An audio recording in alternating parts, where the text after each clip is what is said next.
వాయుదేవుని యొక్క అనుగ్రహంతో అంజనాదేవికి, కేసరికి చక్కటి ముద్దుల కుమారుడుగా జన్మించాడని మనకు గోచరమవుతోంది. ఈ క్షేత్ర వైభవం ఎంత గొప్పదంటేనండి, లంకలో రావణాసురుని సంహరించిన తర్వాత సీతారాములు అదే రీతిన అయోధ్యకు పయనమై ఈ క్షేత్రంలో కొంతసేపు విశ్రామం తీసుకున్నారట.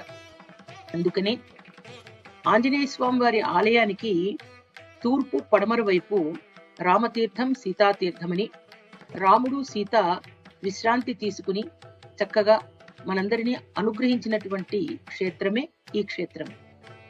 ఇంకో విశేషం తెలుసా అండి, ఈ క్షేత్రంలో హనుమంతుల వారు రజత కవచాలంకృతుడై విశేషంగా ఒక గదను ధరించి సీతారాములను శిరస్సున ధరించి మనకు ప్రకటితమయ్యారు. హనుమంతుల వారు సూర్యుణ్ణి